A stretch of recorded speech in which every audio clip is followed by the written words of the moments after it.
This is section 8.1 in your text, angular motion. We're going to have 4 objectives here. The first is to introduce a new unit of rotation called the radian. Just like degrees, we have the radian as a measurement, similar to centimeters and inches. Second, to define angular position, length, arc length, angular velocity, and angular acceleration. To relate angular speed and acceleration to tangential speed and acceleration. And then finally, to show how the kinematic equations of motion and rotational equations of motions are analogous to one another. The first term we have to define is angular position. So we're looking here at the angle an object makes with respect to a reference line, and we can measure that in the counterclockwise or clockwise direction. Now, if we're thinking about a reference line, usually we use the positive horizontal axis, or like the x-axis. So if we were thinking about an angle, we're talking about the measurement from the x-axis to a given location, and that would be our value of theta, or angular position. We can have a change in theta denoted by delta theta, or simply theta at times, but then we can also have theta I and theta f for initial and final position angularly. The radian is our new unit of measurement, and it's a measurement for angles. It's the angle for which the length of a circular arc is equal to the radius of that circle. So let's take a look at this diagram here, and what we see is this. The actual length of the radius denoted in this red line I'm drawing, and the actual arc length in the blue line are equal to one another. And this is their definition of what a radian comes from, so it's really just a proportion of an arc length to a radius. It happens to be around 57.3 degrees, but what we actually recognize here is that 360 degrees, the whole circle, turns out to be 2 pi radians. So again, 360 degrees, the degrees around an entire circle, a full loop, equate to 2 pi radians. And that gives us a nice conversion factor to use of 180 degrees is equal to pi radians, something that we'll utilize to change our units from degrees to radians or vice versa. The first formula we're going to look at here is for arc length. And we'll see the variable s is the arc length, r is the radius, and theta is the angle, but it's given in radians here. The formula being s equals theta r. So let's look at the first example here. Determine the length of the arc intercepted by a central angle of pi over 4 radians for a circle with a radius of 0.5 meters. So we can visualize it if you'd like to, or we can go right into our math here. We'll see that our angle theta is given as pi over 4 radians. The radius itself is 0.5 meters. And we're looking for s in this problem. So this is a straight up, just plug into the actual formula, run right through it. So we're looking at s equals pi over 4. Now the units here are radians, but we'll discuss that in a second. And the length here is 0.5 meters. So the answer really is just, again, it's pi over 4 times 1/2, really. So pi over 4 times 1/2 is pi over 8. And the unit here is just meters, and this is approximately 0.39 meters. And the thing to recognize here is that the unit of radians is not really a unit. Like degrees and radians are just a proportion of a circle. And this is really a length here for the arc length. So we're not looking at a part of a circle anymore, but yet a length, a curved length that has this value. Later, when we're looking at parts of a circle with theta and with angular velocity, we'll see that we will use radian as a unit almost, because again, we're looking at a fraction of a circle. So another term we have to look at is angular velocity, and that's how quickly an object rotates or swings, or simply the rate at which angular position changes. And to note from earlier that with angular position, we took a look at an example where we had something like this, and then what if it were suddenly like this? If the actual position angularly went from here to here in a short period of time, we'd be looking at a change in the angle theta, being this first to now this, in a given time period. And since we're measuring theta in radians, we end up with radians per second. So again, like I was saying, this does act like a unit, but this is because this is really a fraction of a circle that we're moving, because we're moving in that direction in a given time period.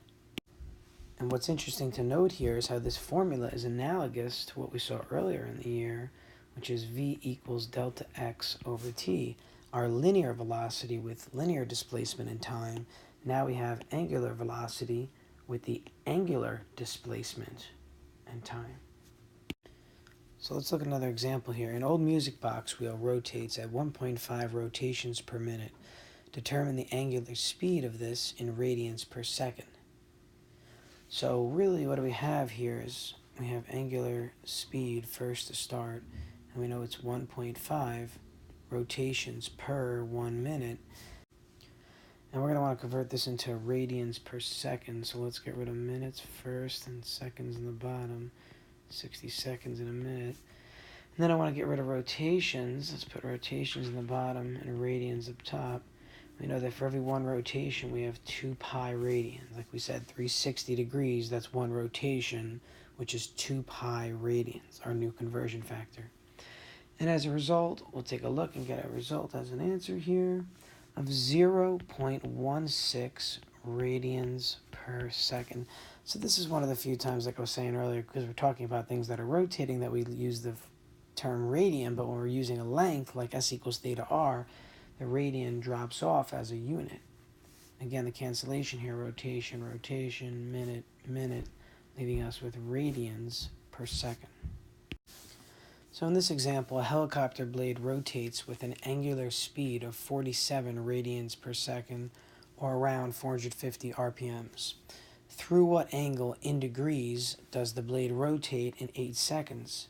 So clearly this is going to be a very large answer because it's a helicopter blade rotating. And look at the speed of around 450 rotations per minute.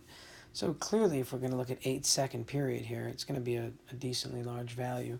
And we'll notice we could also use unit conversions with rotations per minute to seconds if we wanted to do this. But let's solve it first with our physics equations here. So we've got a value first of omega is equal to 47. Again, I'm putting the absolute value because we're told this is the angular speed right now. We're not sure of the direction, clockwise or counterclockwise. So we have the absolute value of omega there. And that t value is 8 seconds, and our goal here is to find theta. So if we're looking for theta, we can use our equation, omega equals delta theta over t. Delta theta, well, that's what I'm looking for, the change in it. I could put my delta here or just drop it really in this case. And we're solving this for theta. So I have omega times t. When I do that, I'll take my 47 radians per second times 8 seconds. That'll give us 376 radians. But again, this question doesn't say the answer in radians, it says in degrees through what angle does it rotate. So we've got 376 radians. And we know our conversion factor here. We want to get rid of radians and get to degrees. We've got either 2 pi to 360 or pi to 180. I'll use pi to 180 for the most part. This is the simpler, easier value since it reduces anyway. And what does that turn out to be? Around 21,543 degrees. A large value like we said it would be, because the new unit being degrees is going to be much larger because we have 180 of them for every pi radian here, and we have 376 radians. So what we could also notice over here, if you take a look, is we could have done this with like old math methods from things you learned in middle and high school by just looking at the units, 450 rotations per minute, and trying to convert that to how many rotations would happen in 8 seconds, and then take rotations into degrees for an angle. So 450 rotations per minute, 1 minute per 60 seconds, these cancel, which yields 450 over 60, and that's in rotations per second. We then set up a proportion of 450 to 60 equals x to 8, changing the amount of seconds here, and saying, all right, let's solve this for x. We would just multiply 8 up here. 8 would go up. 8 times 450 over 60 is this value, and that's seconds going to go up with it, which cancel with these seconds, leaving rotations behind.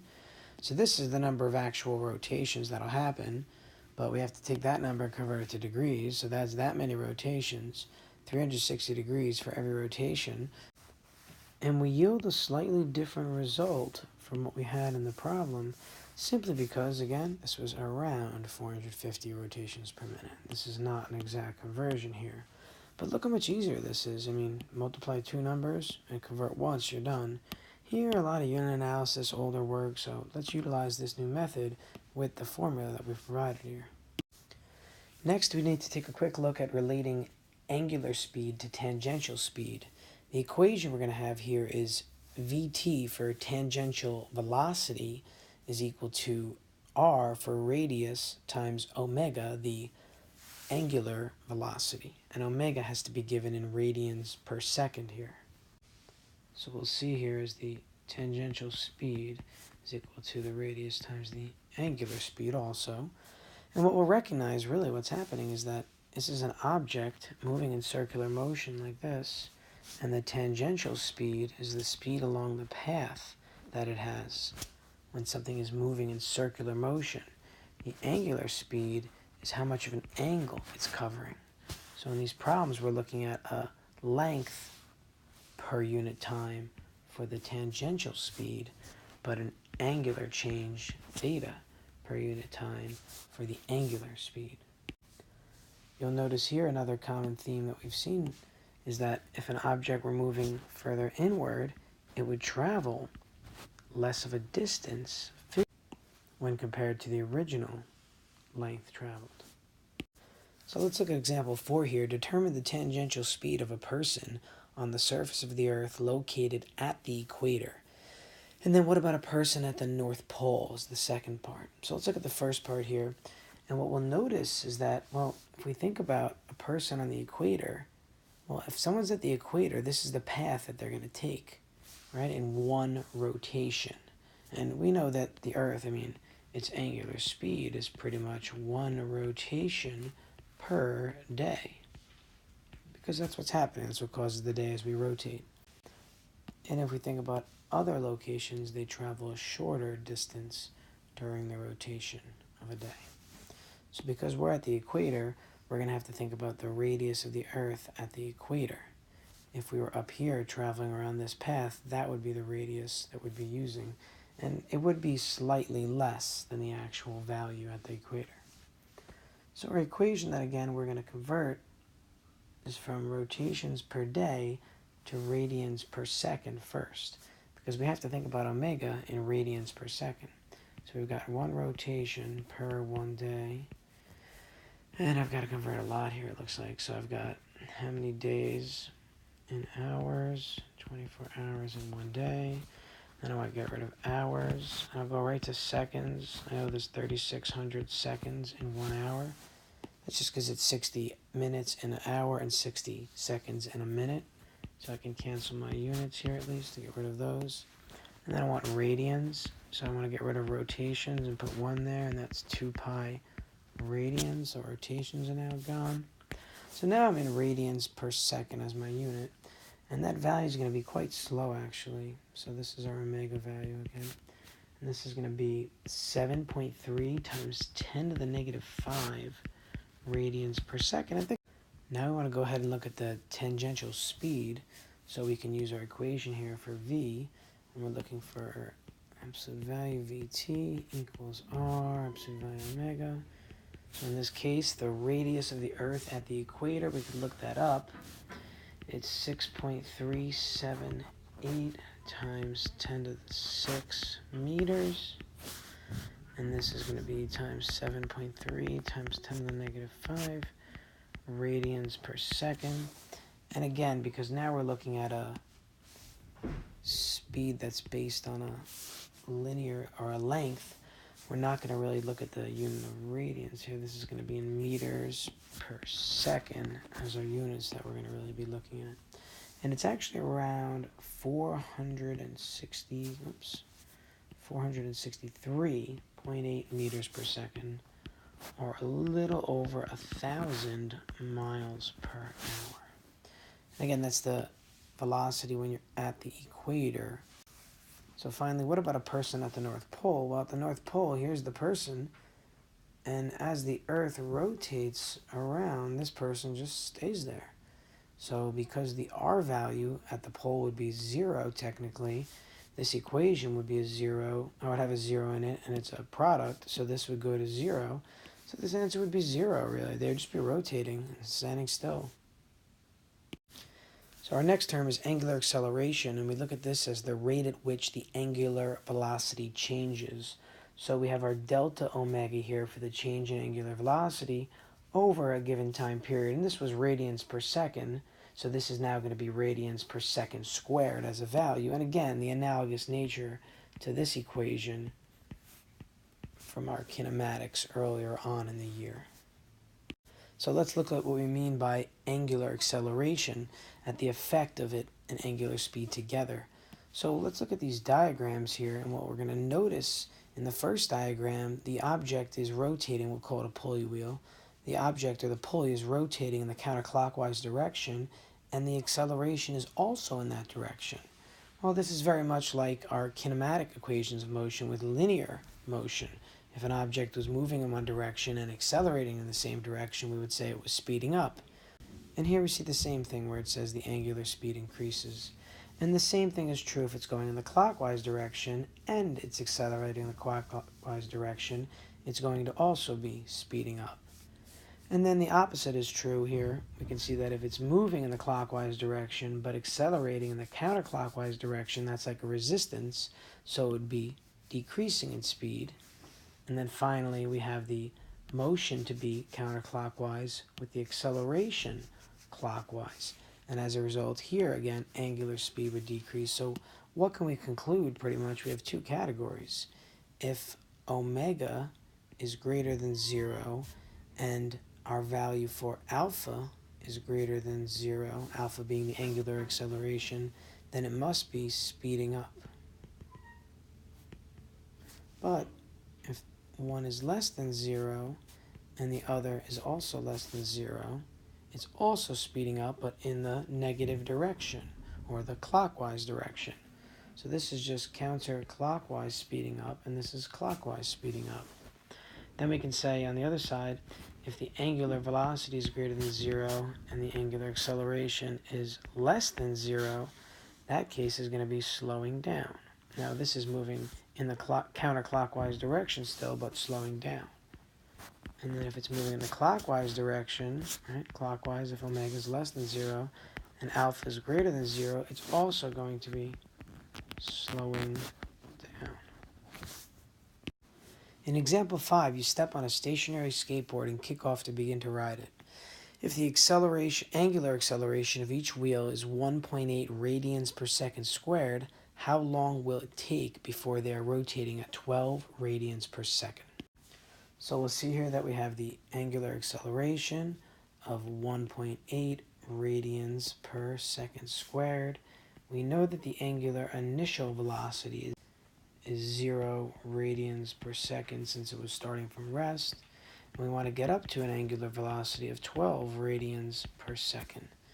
And again, it says how long will it take? So that means we are looking for time. And if I'm looking for time, we can find time with the equation that we just introduced. So alpha equals the change in the angular velocity, omega, in a given time period. So if we take a look at this now, we could say, all right, let's solve for t. If we multiply both sides by t and divide both sides by alpha, we get this now. And we go ahead and plug in our change in angular speed will be final minus initial, so 12 radians per second minus 0 radians per second, which really doesn't matter, all over the angular acceleration of 1.8 radians per second squared. And take a look at your units. You can see here that radians and radians cancel, right? And we notice that seconds cancels with this squared. So we've got seconds, but in the denominator of the denominator. So therefore, that'll leave my units in seconds for my answer. And I just take 12 divided by the 1.8 there to get 6.7 seconds.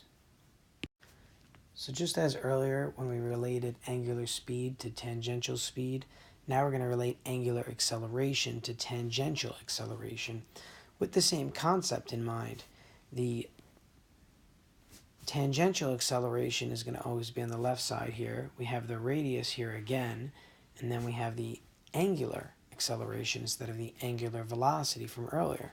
So this is very much like the formula we had earlier where it was Vt equals r times omega. Now it's just going to be acceleration instead. we still have the same type of motion of an object moving along some curved path with a tangential acceleration, and then we can think about the angular acceleration going through some angle, theta, and getting faster as it rotates. So example 6 says, an airplane propeller takes about 3 seconds to get up to a rotational speed of 1900 RPM.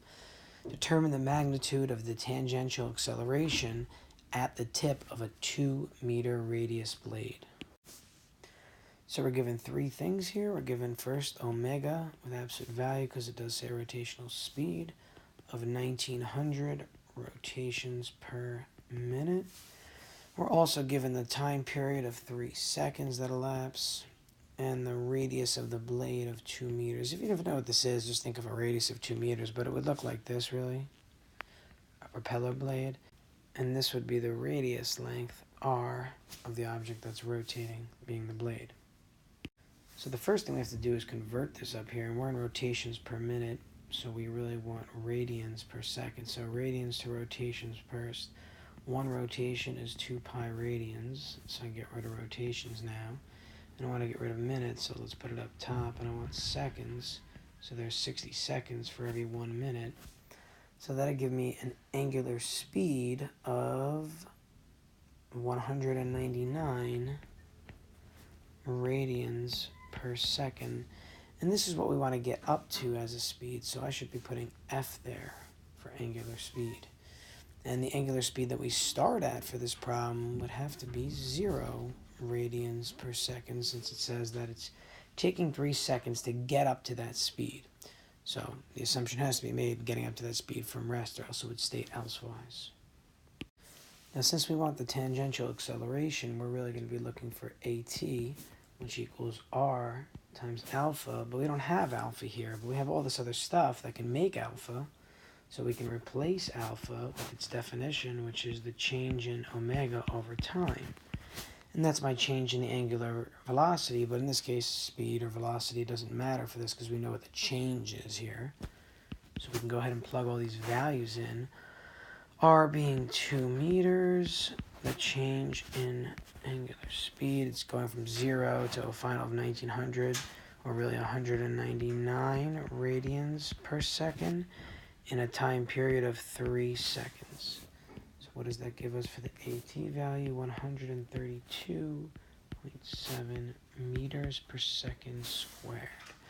Let's take a look at our units here. We got meters per second, or meters per second squared. Again, another one of those times where we're going from something that's rotating that has radians in it to something that is really just a tangential acceleration, where we really think about as it moves in a circle, right, like this here on the propeller blade, we think about that acceleration acting tangentially, which is really a linear acceleration. So the radian isn't included in the unit there.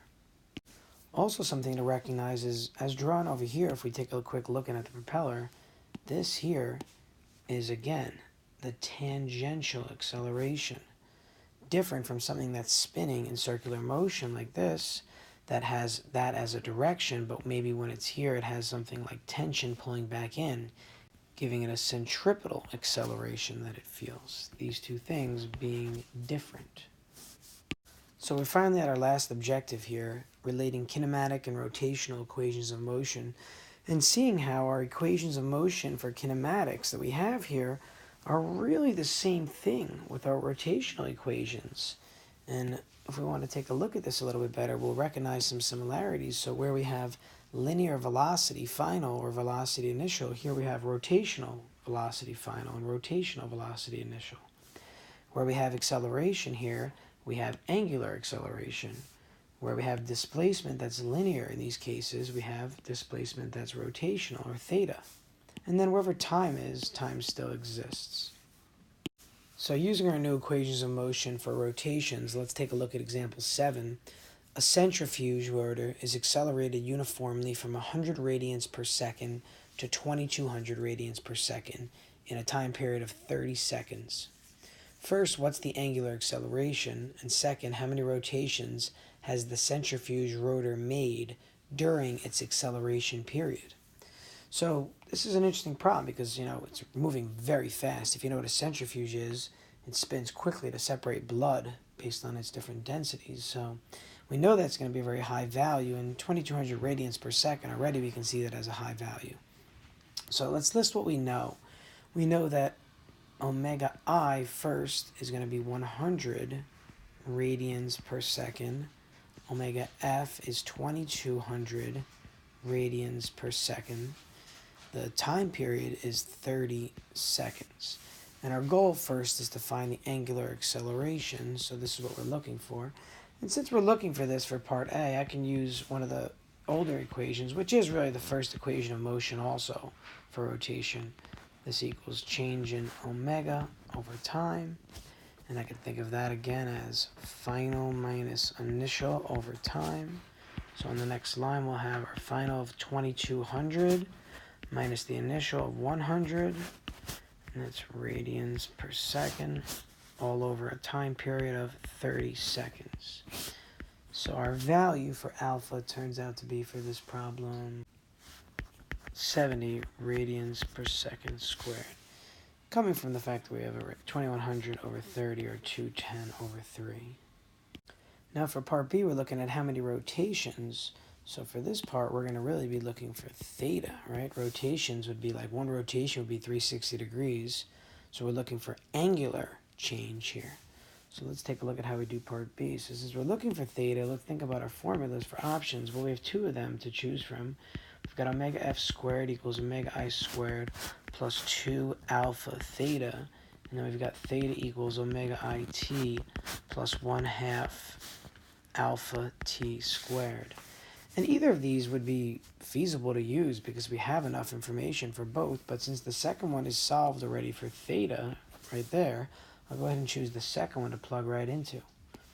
And plugging in here, we get theta is equal to the initial, which is going to be 100 radians per second times 30 seconds plus 1/2 times the value we just got from the last answer of 70 radians per second squared times 30 seconds, quantity squared. And that'll give us a value of theta of, and remember this is measured in radians, this theta, 34,500 radians. And converting to the number of rotations, let's see what it says. Yeah, the original problem says, how many rotations has the centrifuge rotor made? So let's multiply this again by, looks like in this case, 1 rotation per 2 pi radians. So 34,500, this number here, divided by 2 pi, around 5,490 rotations, 0.8. So if we're rounding up, really, we go to 5,491 rotations. A lot of rotations in a period of 30 seconds, and that's how a centrifuge works to separate blood. And for the final example here, to throw a curveball, a pitcher gives an initial angular speed of 36 radians per second to get it to spin. Again, a curveball, they want to spin it. When the catcher receives the ball, it is already spun 4 times, and its angular speed has decreased. And this is due to air resistance causing the angular deceleration of 3 radians per second squared. Again, angular deceleration. What is the angular speed of the ball when it reaches the catcher? Like, so how fast is it still rotating? So we've got an initial angular speed, so omega I with absolute value of 36 radians per second. Now it's going to be spinning one way in general.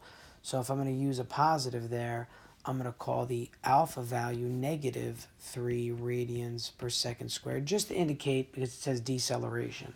So those need to have opposite signs. I could have switched them both, but either way, they need to be opposite signs.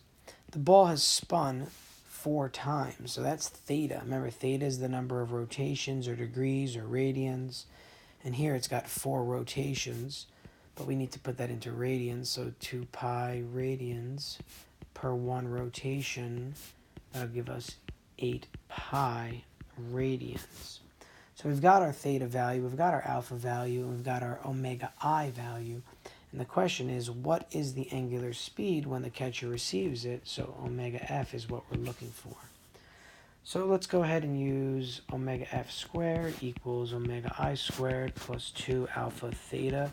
And I'm using this because the other two formulas both have time, so it just doesn't even make sense. This has nothing to do with time in this problem. We could solve for time probably, but it would be an extra step and an extra equation to go to use. So to solve for omega f, we'll take the square root of both sides, omega I squared plus 2 alpha theta. And let's go ahead and plug in all of our values here.